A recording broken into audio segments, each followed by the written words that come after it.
My name is Jay, and I've been living in downtown for about 2 years. The real benefit of living in downtown is that you're being within walking distance of everywhere, like all the restaurants, bus stops, or grocery stores. However, there has been an issue that caused the real suffering, a noise.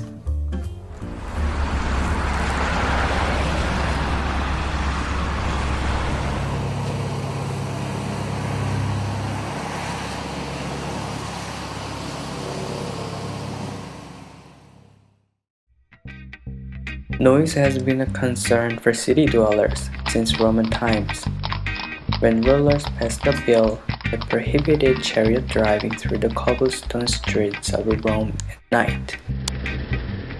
Then, noise levels have increased steadily with the growth of mechanization.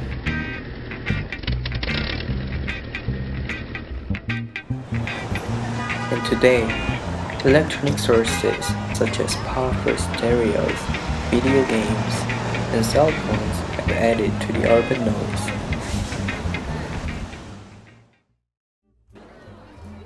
Noise pollution is one of the most common but often ignored problems in our society today.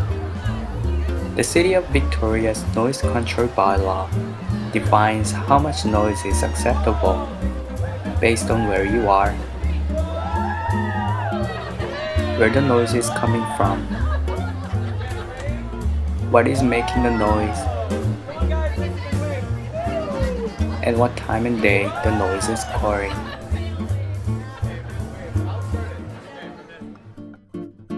Then, how much noise is too much? Here's a list of common noises and their decibel levels. Noise is measured in units called decibels, on a scale from 0 to 130. The higher the number in decibels, the louder the noise. The louder the noise, the greater the risk of hearing loss. Hearing loss can occur with regular exposure to noise levels of 110 decibels or more for periods longer than 1 minute. No more than 15 minutes of unprotected exposure to 100 decibels is recommended. Long-term exposure to 80 decibels or more can cause hearing loss. So, what is the city doing about the noise issues? The City of Victoria acts to avoid and control noise impact in conflict situations in such ways. They applied zoning regulations that avoid and minimize noise conflicts by controlling the activities that can occur on a given piece of land.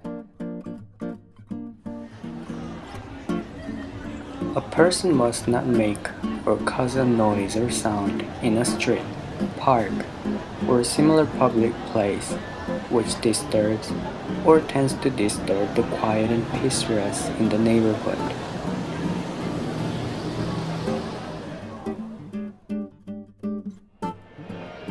But the bylaw does not apply to a parade or event on a street or public space if that is permitted in the city under a bylaw.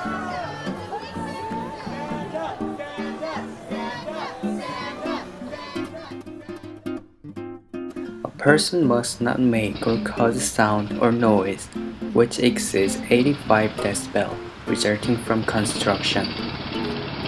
A friend of mine who lives just across the street from the Hillside Mall is suffering from the noise since the renovation of the mall. Unfortunately, there's not much she can do about it. Currently, more than 5 condominiums were under construction only in downtown area, and almost 20 projects are either approved or proposed. The city also set the regulations on using power equipment, chainsaws, and leaf blowers.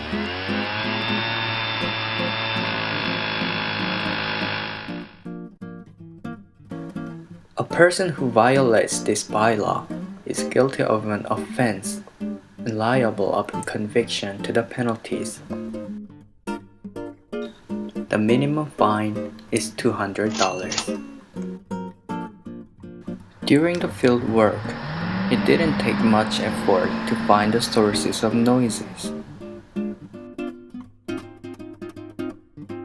A construction site, for example, the area was safely controlled by the workers, but they didn't seem to care about the loud noise they were making.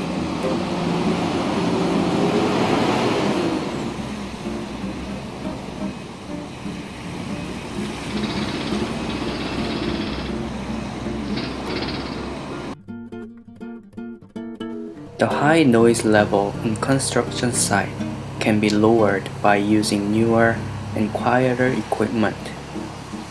Temporary barriers can be built around noisy equipment too. Also, the federal government may requiring noise emission labels on tools and machines.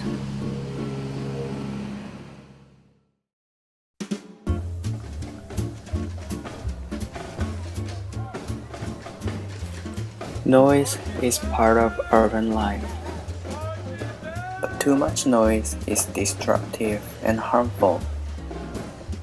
There are ways to make it more manageable. Before buying or renting a house, carefully choose the location of the residence and learn all the facts and decide if they match your lifestyle and needs. Carry out noisy activities during the daytime and try to avoid Sundays. You can reduce the traffic noise while saving gas by walking or cycling whenever possible. Using the public transit system can also reduce noise pollution.